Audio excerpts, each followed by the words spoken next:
I recently moved across the country. For context, I live in a third-floor walk-up, and people can ring our doorbells outside to be buzzed into the building. Unfortunately, it appears that my doorbell broke the day after I moved in. I was bored that night, so I decided to go on Tinder to see if I could find anyone to hang out with. I matched with a guy who we'll call David, who opened up with a knock knock. I unceremoniously replied with the obligatory "who's there?" and he responded with, "This isn't a joke. I'm knocking." What? I replied. "Yeah, this isn't a joke. Your doorbell's broken. I'm knocking to get it in." I had only told the maintenance guy about my doorbell not working, and this was not him. So I spent the rest of my night sitting up in bed holding a knife and watching the door. No one ever appeared to have been at the door, but I have no idea who they were or how they knew about the bell. So Tinder creeper, let's not meet.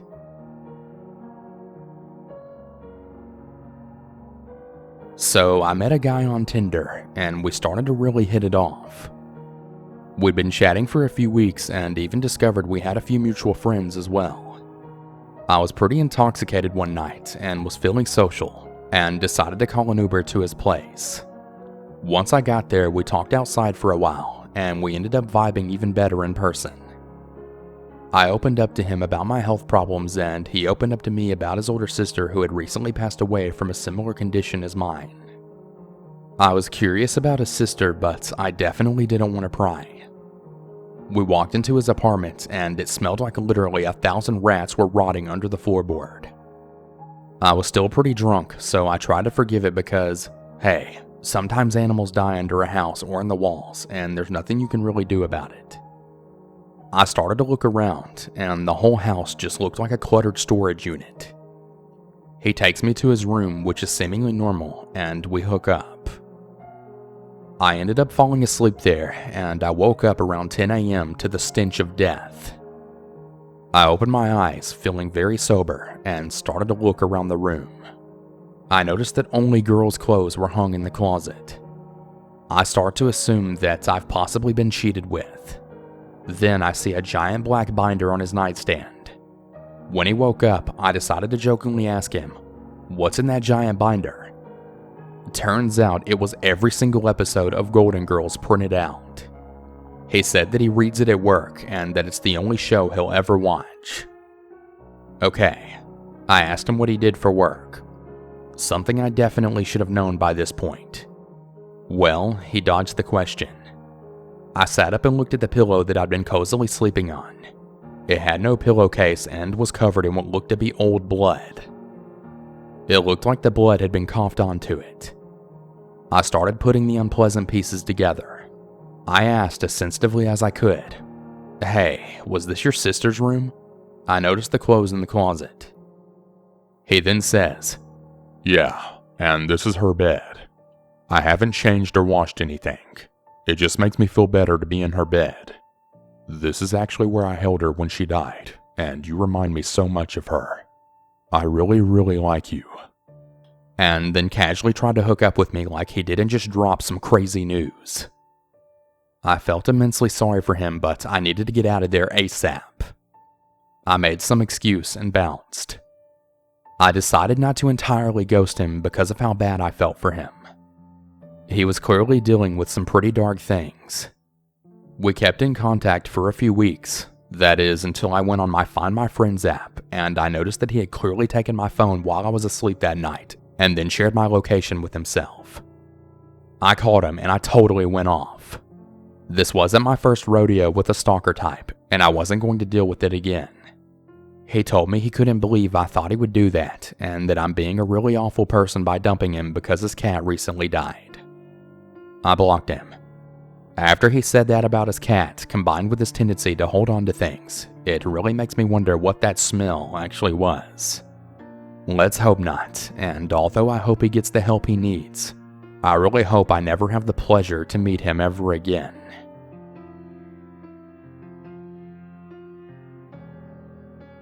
So I had just gotten out of a pretty significant relationship with someone of about 4 years. Nearly engaged, moving in together, etc.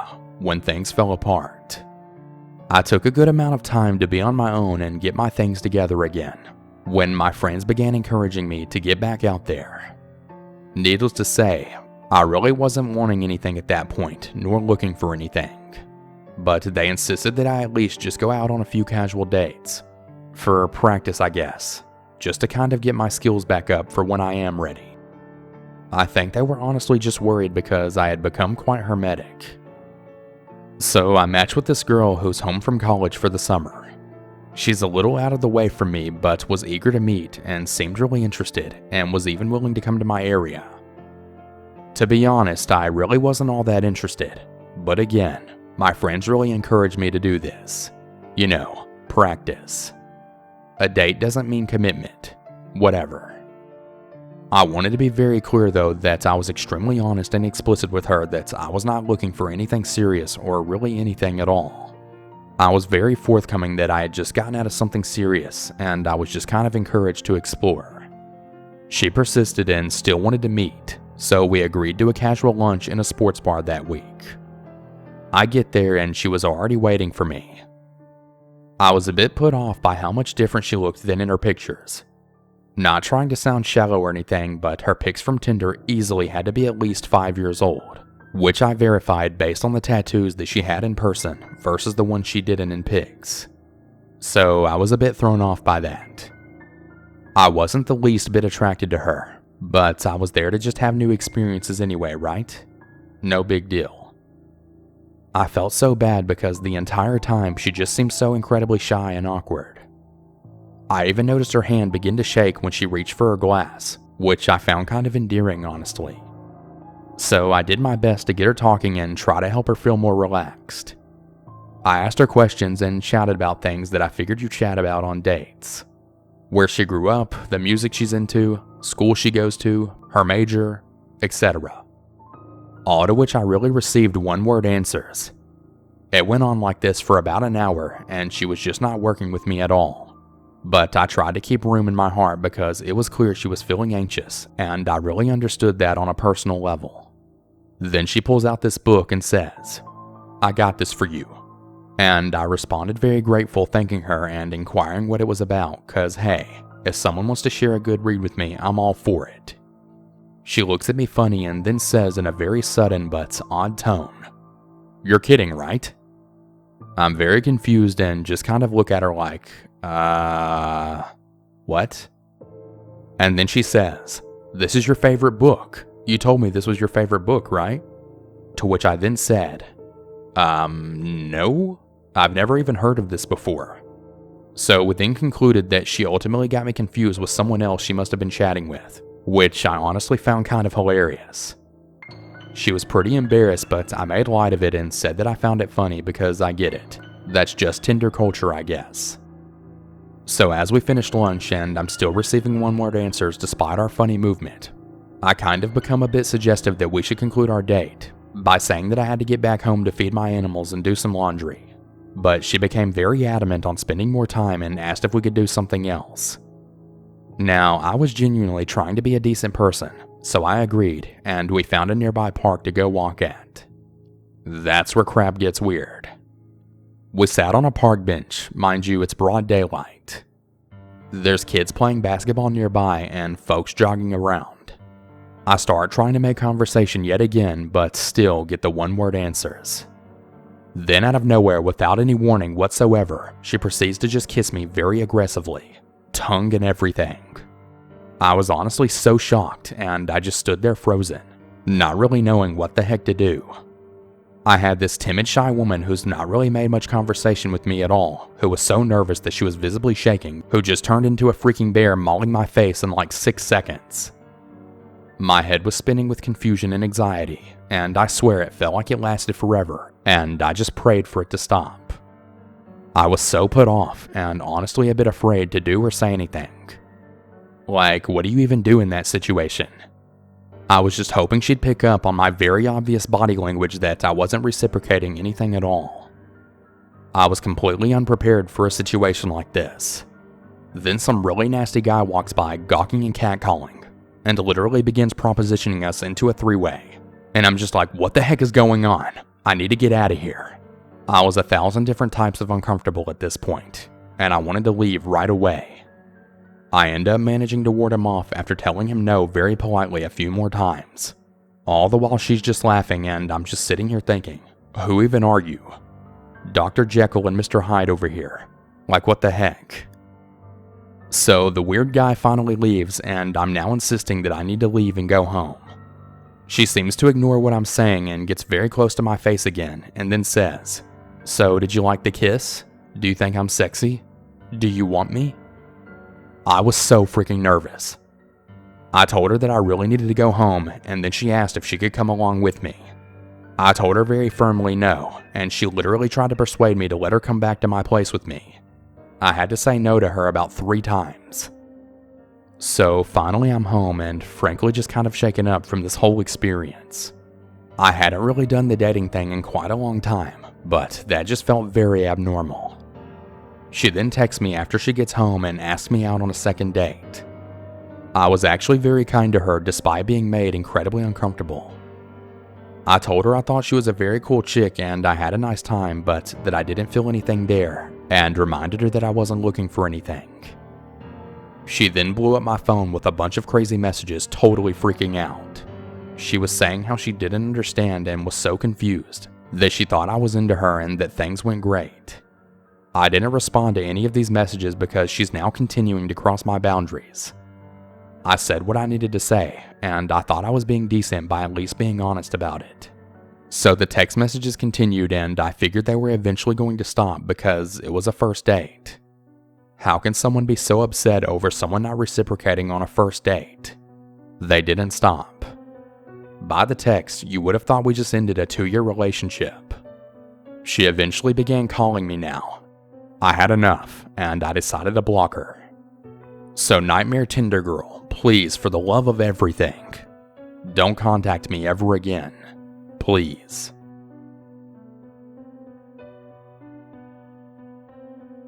I was 21, recently became a police officer, and was also recently dumped.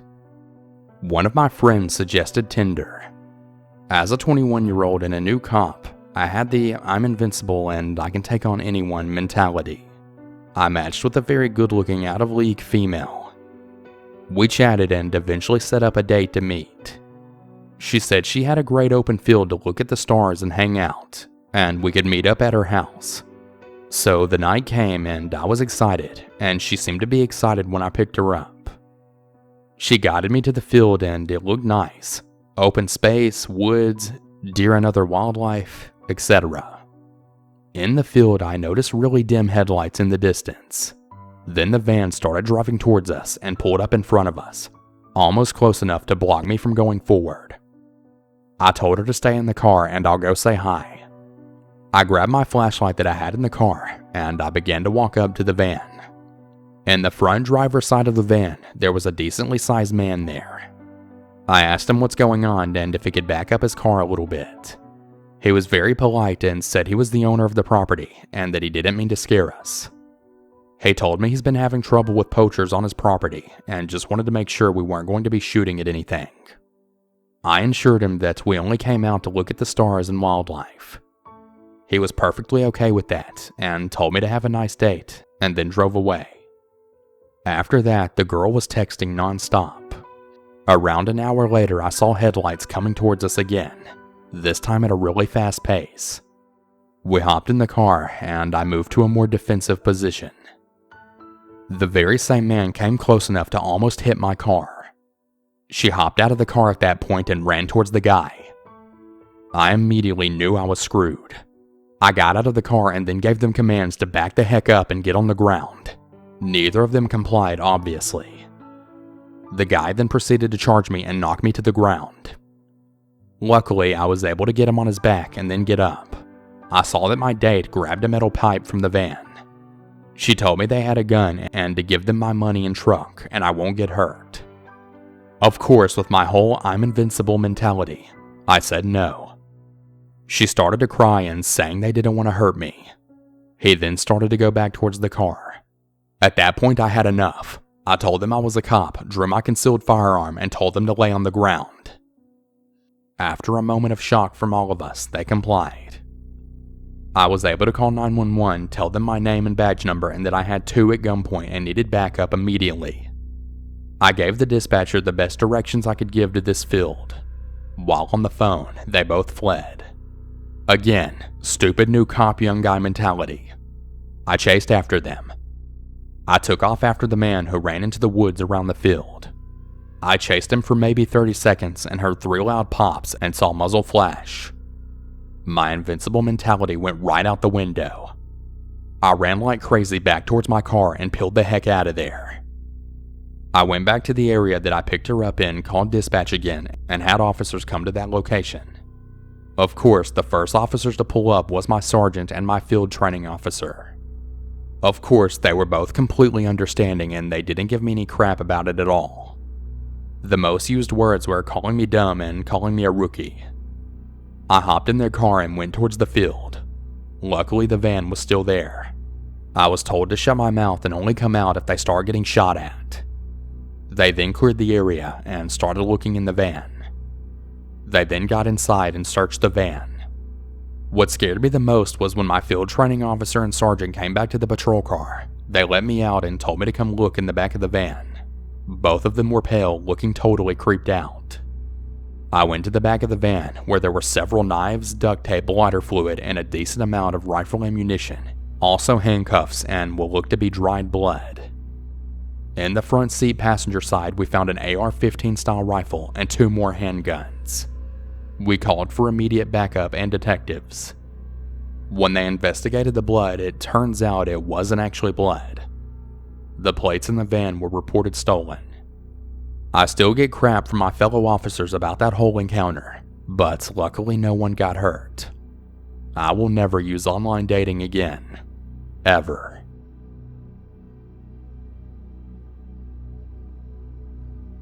The story begins with a plain evening scrolling through Tinder and swiping right on the people I found interesting/cute. One of the matches I got started immediately talking to me. This person was fairly good looking and, he seemed normal at first. He happened to go to the same university as I did. He was an engineer student and I was a designer student, and we had the same campus. As far as I knew, we hadn't met before. We were talking a lot that evening. I was bored, so of course I had time to talk to him. I found out he also went to the same gym as I did, which was the school gym at our campus.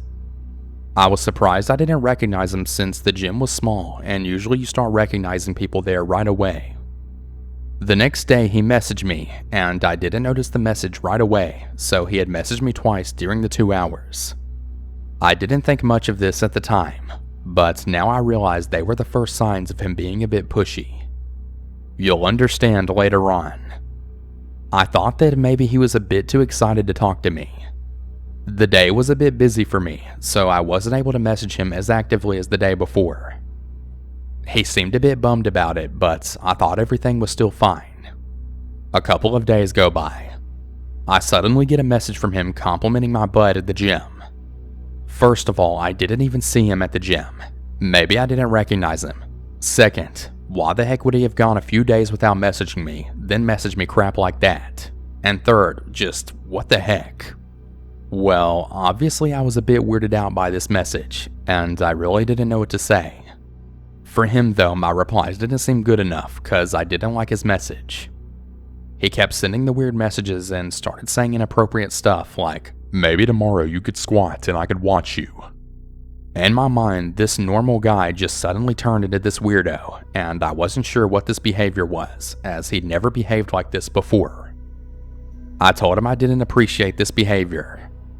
His replies started getting more and more passive-aggressive, and they just kept saying that he wanted to meet, and he was really pushy about it. I had enough. I decided to delete him as a match. He was just way too weird for me. About a year goes by, or I don't know, maybe even more than a year. I don't remember exactly, but I remember the moment when I got a random message on WhatsApp from an unknown number. It was a plain hello with some emojis. I replied to this person asking who he was. He said his name, but at first I didn't realize that this person was the same creepy guy from over a year ago on Tinder. I asked him where he got my number, and he claimed that I had shared it with him on Tinder a year ago. Like what? I don't share my phone number that easily, so no way. I stopped replying to him because I also recognized him from his profile picture, and I realized that this guy was the same creep that was talking to me over a year ago. I screenshotted the conversation and the creep's photo to my friends, and basically shared my feelings of how weirded out I was about him. Well, it got even creepier.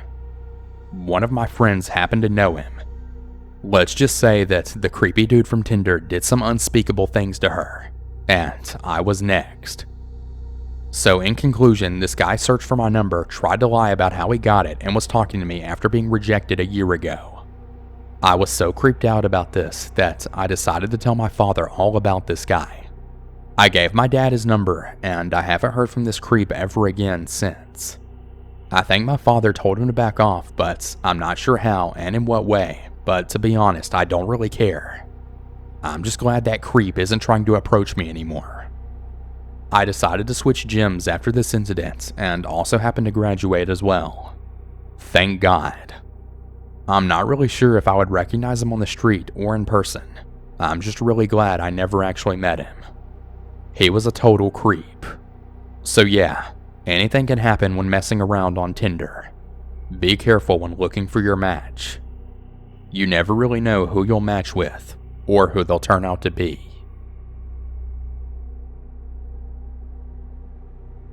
Hey everyone, I hope you enjoyed today's video. And if you have your own personal scary story, be sure to submit that to my subreddit at reddit.com/r/southerncannibal or to my email at southerncannibal@gmail.com. I'm always looking for new stories. And before we bring this video to a close, I just want to shout out all of my $5 or more patrons, as well as my $3 or more patrons featured on screen. Shout out to Babe Lincoln, Beth A, Kate E, Katrina T, Celeste S, Ellie S, Emily W, Heather B, Howard R, Jazzy G, Jonathan C, Joseph F, Lori J, Matthew B, Michael G, Steph L, Tammy S, Terry H, 2Eki for you, and Victor R. Thank all of you so much for supporting me on Patreon. I really appreciate it more than you know. And if any of you would like to join these awesome people and also become a patron, head over to my Patreon at patreon.com/southerncannibal. Thank you everyone, and have a good one. And remember to always stay